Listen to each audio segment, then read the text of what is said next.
Weewaawo gano mazima broadcasting service gwe mukutu gwaffe kwe tusinziira era nga tukuweereza okubeera waneno ku YouTube batuyita gano mazima, ku Facebook tumanyikiddwa nga gano mazima TV, saako ne ku Twitter era tuli @gano mazima plus Instagram era batuyita gano mazima TV, then butereevu ne ku kibanja kyaffe ekya www.ganomazima.com ku website yaffe nakwera osobola okutwegatako ne tubeera nga tutambulira wamu bulungi. Gwabadde omupya nga wakatwegatako nkusaba obeere ng'ogoberera emikutu egyo wammanga. Osobola okusubscribinga, osobola okulikinga, osobola okufollowinga, osobola okukola buli kyonna ekikuleetera okubeera memba omujjuvu owa gano mazima broadcasting service oba GMTV ne tubeera nga tutambulira wamu. Olwaleero emboozi gye tuleese ye ya Africa Special nange Dean Lubowa Sava era nga olwaleero ndowooza nsubiramu abaana abato abali mu kibiina ekya senior 4 senior 6 then n'abo abali mu senior abasoma ebyafaayo tuyinza okutambulira wamu. Kano kagenda kuba kammwe kubanga twagala tukubemuko toki mu bibiina bino bye tulaba abantu bangi babitinkiza naye tetumanyi abasinga obungi tebamanyi nti bye bivuddeko akabasa ke tulaba essaawa ya leero okugeza ekibiina kya UN saako n'ekibiina kye African Union yadde nga African Union yo yagenda n'ekyuka oluvannyuma lw'okuva mu OAU eyali eteekeddwawo amawanga gonna agaali gakulemberwa nga gamaze okufuna obwetwaze bwago ne gasobola okubeera nga gafuga gavudde mu mikono gy'abazungu nga gefuga era mu 1963 then eggwanga erya Ghana eryali mu kwaga gaali gasoose okulembera okufuna obwetwaze bwago wansi w'omusingi gw'abasajja nga Kwame Nkrumah, abasajja nga Robert Mugabe nga bamaze okugatta Northern Rhodesia nefuukamu Zimbabwe, then ne bafuna n'amawanga amalala agali awo wansi ba Robert Sithuli, then ne ba Nelson Mandela yadde nga ye yali musibe. Basalawo okukola ekibiina ekya African Union basobole okubeera nga balwanirira amawanga ga Africa amalala agali gakyali wansi w'obufuzi bw'amatwale obw'abazungu. Era amawanga gano bwe gafuna ekibiina kino bwe kyamala okufoomingibwawo mu 1963 Maayi 25 mu kibuga Addis Ababa ekya Ethiopia. Ethiopia eno baali bagiwadde ekitiibwa olw'ensonga nti ly'eggwanga lyokka mu Africa eritaakulemberwako bazungu yadde nga baalyegezaamu enfunda n'enfunda naye baalemererwa okusobola okulyenganga olw'ensonga lw'obufuzi obwali obw'aba Rastafarians abo abaali wansi wa Haile Selassie baagaana okubakulembera era ly'eggwanga eryo teryakulemberwako. Then olwo amawanga ga Africa gaali gasigaddeyo obungi gaasalawo ne gawa ekitiibwa eri Ethiopia eno era ebisinga obungi ekitebe kya Africa oba ekyamawanga ago ekya OAU kati oba essaawa zino gye tuyita African Union kyateekebwawo Addis Ababa we kisangibwa. Buli mukulembeze aweebwa ekisanja ekyokulembera ekibiina ekyo oba omukago ogwo awo alina okutuula nga chairman w'ekibiina then n'oluvannyuma ne bagenda nga ekigendererwa kyali kyamawanga ga Africa okukola ku nsonga zaayo. Naye wabula tugenza okwesanga nga omukago guno gwateekebwawo tegukoze mulimu gwago era ogenda okutunuulira nti ensobi nnyingi nnyo ezize zikolebwa abakulembeze ba Africa zize zisinziira okuba nti abakulembeze bano abamu bammemba mu mukago guno naye ng'ate omukago guno tegusobola kunenya bammemba abo. Okugeza entalo nnyingi ezize zibalukawo wano mu Africa nga amawanga n'amawanga galwanagana. OAU tesobola kuvaayo oba African Union tesobola kuvaayo kuyimiriza ntalo ezo. Then bw'ova ku ekyo n'ogenda ogattako ekibiina ate ekibataba mu nsi yonna ekya United Nation ekyo nakyo bw'otunuulira nti kirina ensobi nnyingi ze kijja sikola ng'okugeza balina policy yaabwe eya appeasement policy sanyusa gundi muwe kyayagala abeere musanyufu aleme kubeera ng'akola ki nga akunyiza kuba olina ky'omwetaagako. Okugeza nti UN erina obuyinza bwonna obusobola okubonereza eggwanga lyonna bwe libeera nga lirina ensobi gye likoze ku ggwanga eddala kuba ekyaleetesa ebibiina bino kubeera nga emirembe gibeerawo mu mawanga. Oluvannyuma lwa Ssematalo eyasooka n'owokubiri baalaba nga bakoseddwa kinene nnyo mu 1946 bafoominga United Nations kuba after First World War eyaliwo wakati wa 14 paka 19 batuuka ne balaba nga tebasobola kubeera nga beewala entalo eziyinza okuddako mu kulagajjalira obutateekawo bukwakkulizo buyinza kwewala kuleeta lutalo lulala. Ssematalo owokubiri yamala najja oluvannyuma lw'okubalukawo kw'amawanga amalala agaali galwanira okubeera ga superpower. Kino kyaleetebwa wakati wa Italy eyali ekulemberwa Mussolini saako ne Germany eyali etwalibwa Adolf Hitler beegatta wamu ne babeera abasajja abazibu ennyo ne baweesa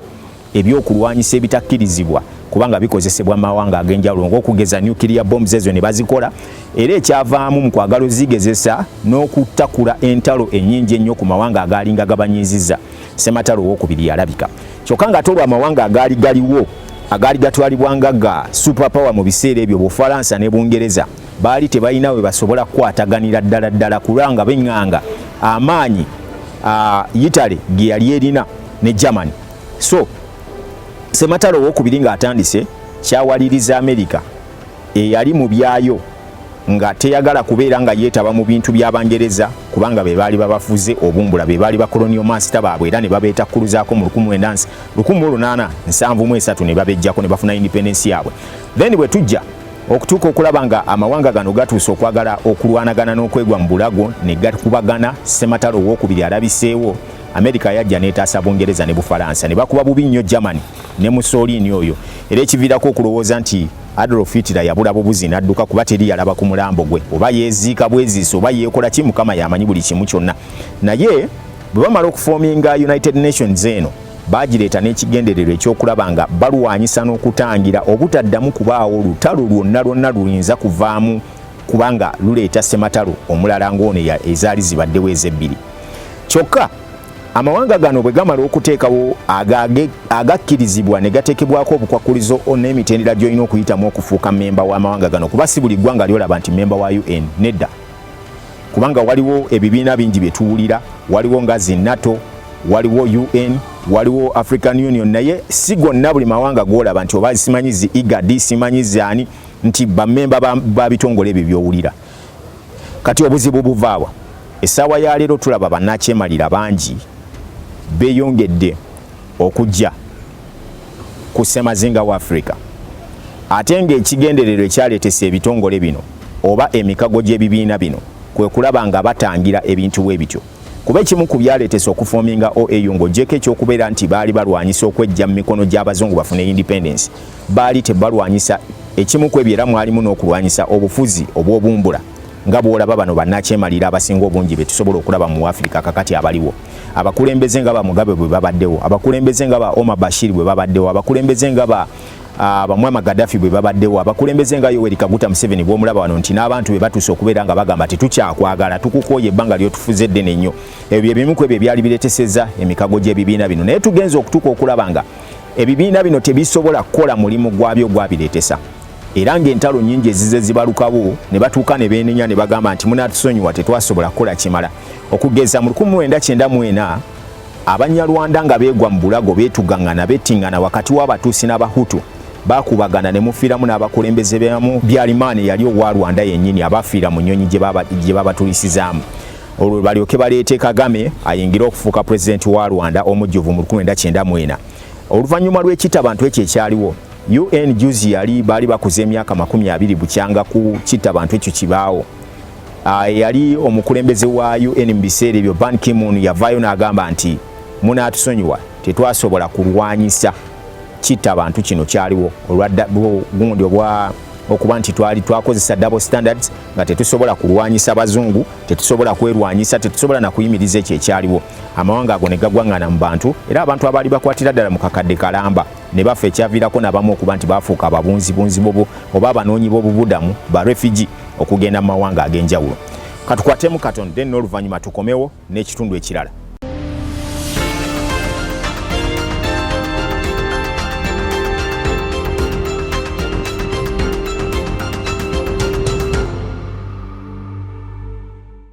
Tukyagenda maaso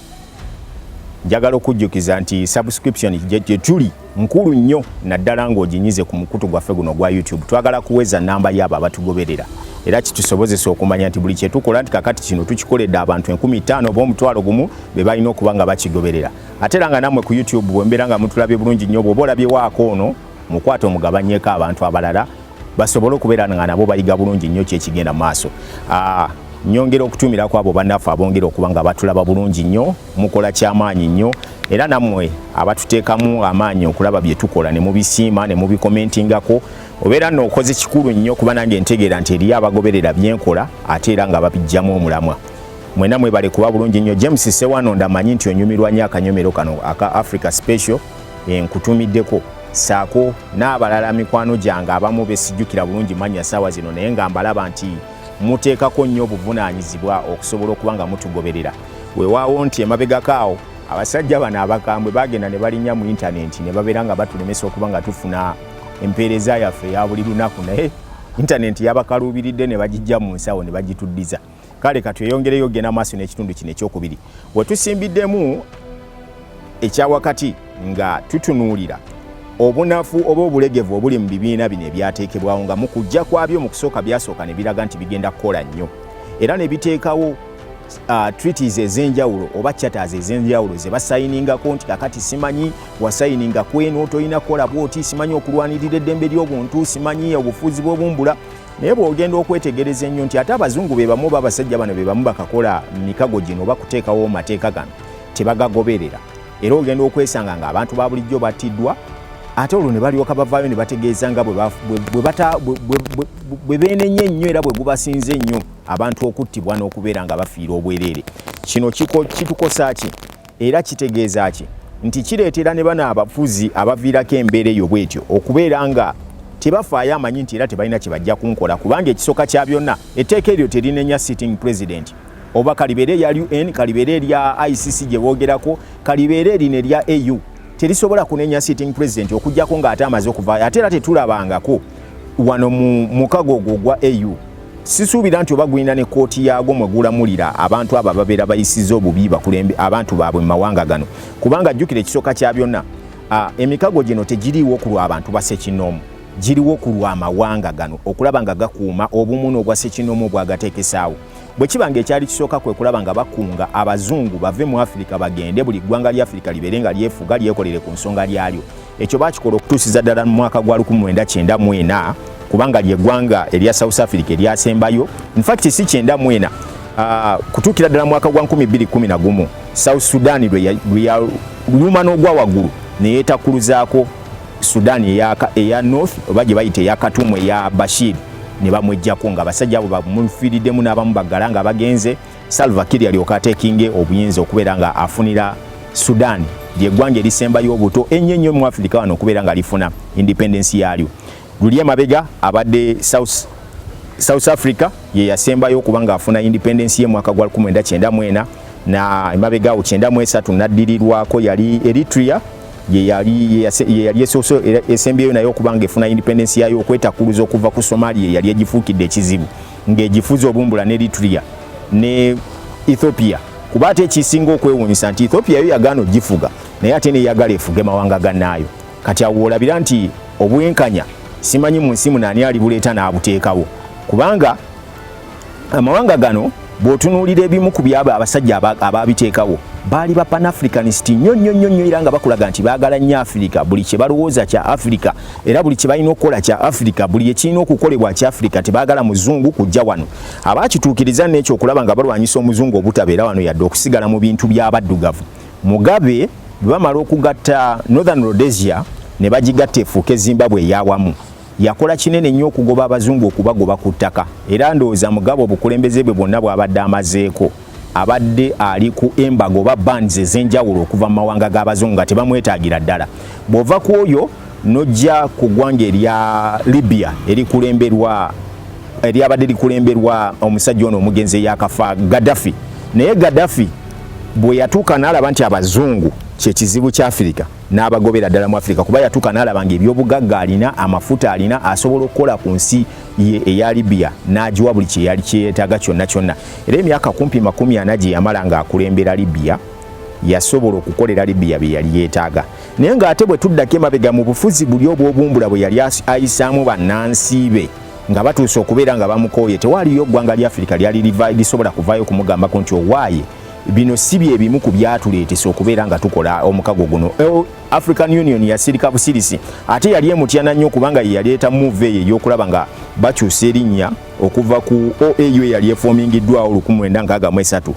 ne batuuka okudda mu African Union nga bonna bakkiriza nti tubeere kyekimu. Olwo muvu gye yali avuga kwe kulaba nga bw'onoolaba nti United States of America bwe ziri nti mawanga gonna agakuŋŋaanira omwo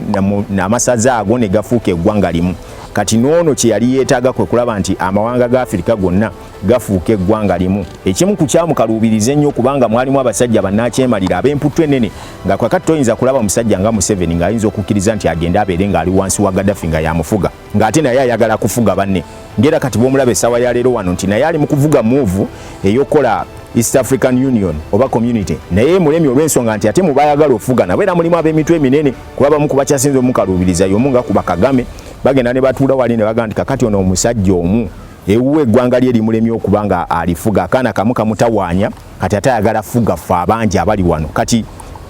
eggume eryo n'okwemanya n'amaanyi ameemanye tegasobola kuleetera amawanga ga Africa kusobola kugamba nti gayinza okujja ne gundi emu eyawamu oba union emu eyawamu okuba nti batambulira wamu nga Gaddafi bwe yali akyagala